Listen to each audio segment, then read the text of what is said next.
Hey guys, how we doing? Doing some work on a couple of Craftsman DLT tractors, early 2000s, and they're both running a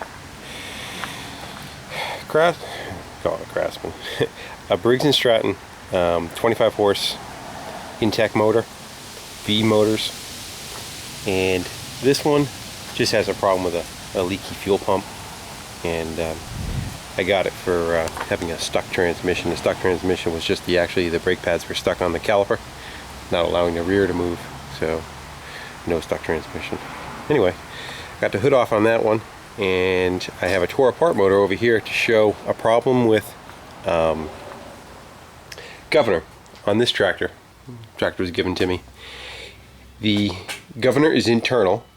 It's a metal governor, and it runs off of let's gather some pieces for it. It runs off of the cam gear, and if you look right here, you can see that pin. Okay, let me turn the light on. Put a light on and get my thoughts together. Okay. This tractor, when I got it, he said it would just run full throttle and no response whatever you did with the throttle on the handlebars, and same thing on the motor. When I got the motor, the springs were not connected from the governor linkage. Let's see if you can see it on this one. Coming out of the motor to the carburetor. Yeah, they're down there. See that that big spring right there, and the little one. The big spring was actually sitting up on top of the intake manifold, way up there. Anyhow, I put that back together. The tractor would just run at 1 RPM and not adjust, and had no governor. And I put my finger on the governor shaft lever that's coming out of it, and I revved the motor up, and you should feel that governor shaft want to kick back on you, and it wasn't doing that. So I had to go tear into the machine and find out what was going on with the governor, why it wasn't working. And when I did so, I pulled the engine out of the tractor, took the exhaust, some of the tin off. Should be a pile over here somewhere. There was the hood, front heat shield, the top cover, exhaust, and the bottom electric pulley. Took that off, and then took a couple cables off, plugged the fuel line. There's a pair of new nose vice grips on that. 4 bolts from the bottom. Took the motor off, the motor over here, and I just flipped it over. Also drained the oil out of it. Then from that point, that cover came off. Got about 8 bolts going around it. Nothing else holds it. Just tap that off of there, and that cover will come right off. Lo and behold, I did find a exploded governor system in there. Actually, there's not even enough of it there to show you, so I'll just stick with what I have. This is what they look like. Let's see if I can do this one-handed. That pin right there with a piece of metal holding it down, which I'll get to in a minute, comes up through the center of that. That in turn has, okay, that sits something like that. As this thing spins off the cam gear, these two weights want to push out. When they push out, come on, fingers. Take my word for it.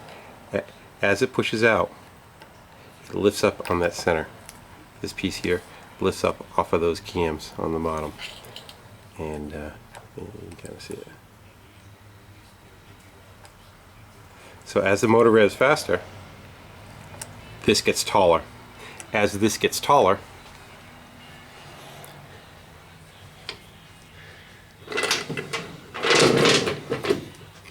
that in turn, see if I try to figure out the best way to try to show it to you. I really can't.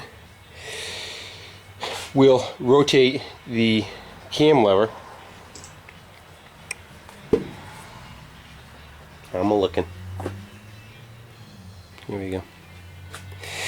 it will push against this cam lever coming out of the case, and just without losing all the bolts. There you go.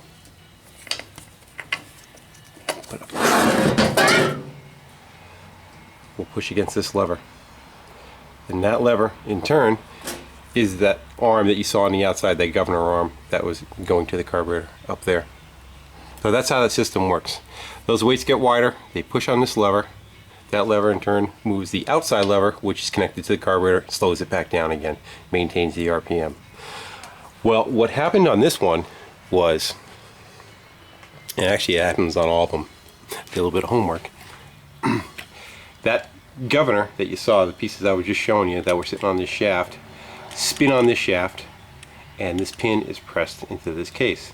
And there's a lock washer that keeps it from going too far. It sits right there. What happens on them, why I'm not sure, but it seems to be an inherent problem after I had looked it up, is the, let me get you to one that's broken. The gear right there starts to seize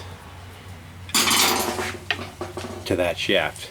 So then this pin is pressed in, wants to spin the whole shaft. And the case is aluminum, this is hardened steel, the pin is hardened steel. So the loser is going to be the aluminum case. It is going to break free from that and it is going to spin. So what we did to fix that is, this piece was already all busted up. It is scored in the center, and the two counterweights, we're going to call them, were broken at the pivot points. It kind of chewed itself up. So went on eBay, 10 bucks, got a new set, everything I needed except for the pin. And the pin did have a score on it, probably about a ½ inch from the bottom. Kind of see a line where it was now. And so did, see if this is going to work.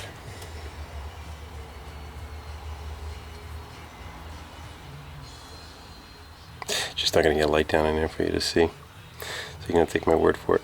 But down inside there is a score that where it's stuck on. And the shaft had a little score. We're going to pretend like this is the shaft also. What I did to clean that up, see, the score was right here. I just stuck it in a drill, like so. And you need something, because it now has extra material on it. You're not worried about where it's missing material. It's not a cylinder, it's nothing like that. It's just a piece that's just spinning on the shaft, so you have to get it clean and smooth again. What I do is I get something that's got a hard, stiff edge on it, like say the corner of the vise right here. I took what's this, 150? Yeah, 150. Put some oil on it. Put the drill in there, and I laid it right against that edge because you want that flat edge to try to make the pin get true again. So with a little bit of oil, and basically just like your wet sanding, machine parts, got the pin smooth again, and then just detailed it with this is 600 grit. I took some of that, some more oil, and did the same thing. Stuck it in the vise right there and just kind of rolled it back and forth, and when the drill was spinning, and that cleaned that pin up really good. Mixed up some JB weld there, mixed it into there. To prep the hole in the aluminum case, I did a bunch of scratches. There's probably about 16 scratches in the aluminum coming up all the way around straight up on itself. And then on the pin itself, that one bottom section, I hit like a piece of 360 grit, and I just kind of dragged the pin across that and made some scratches into the pin.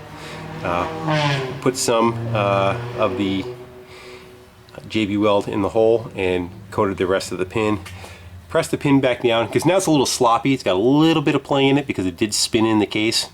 And then the problem is it wants to hold air though. You want to bottom that pin all the way out. So there's just a pair of vice grips clamped on that side with a bar just holding it down in place till it cures. A couple of tie wraps to the side, just holding pressure down on it so it doesn't float. And then just clean that surface up around the top. Reason why I'm going through all this, because the only other fix for this is a new motor. They don't sell anything that repairs that. You can't do anything with it. Your limitations are going to be take the governor out of it and use the motor for something else, which if this doesn't work, that's what's going to happen. It'll be a 25 horse go-kart motor, because now you don't need the governor, you just like a throttle to them. But that's where I am. That's got to cure for 6 hours. I'm actually going to let it cure overnight and not really do anything with it until tomorrow morning. I'll start putting it back together. Anybody has any questions on it, I'll try to do a follow-up video. Just pretty much it's going to be just reassembling it and making sure it runs.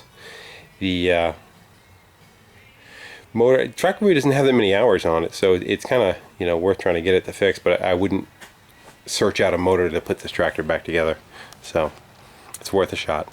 Someone did have a post on it saying that they did JB weld the pin back in and did it several years ago and hasn't had a issue since, and I don't think it'll be a problem neither, as long as the fact that when you sand that down, the pin, you put the new top piece on there. You actually kind of want to take a little bit off of that pin. I think the tolerance was just a little too tight on that, so by giving it a little bit more room for oil actually to set up in there, it won't gall like it did last time. And just so everybody knows what the setup is, this thrust washer, all that sits on top. In the middle, you'd have to flip these two clips out of the way and lift that center piece out. There's a snap ring that goes in the middle of it and kind of holds that whole assembly in place. Washed the motor out. I flipped the motor up on its side, get a can of carburetor cleaner. It's laid back down again, but washed everything within an inch of its life, because you want to get all the little bits and pieces, find all the little pieces from the old one that broke off, which I did, and you know, have at a reassembler, and she should be good to go. So that's what we got. If it helps somebody, so be it. If not, you get to look inside what's inside a 25 horse vertical. I believe all those V-twin motors are the same too. I don't think there's any difference. The governor piece that I got was out of a 24 horse, same thing. Just a bore, I think it's a different size. And yes, I did get a little bit more smarter this time and cover the bus up while I'm working next to it. Alright, I have a new toy to go look at. I might be able to do some videos on also, whether that deal is going to come through or not, but it's something, let's just say it's something air-cooled related, we'll put it that way.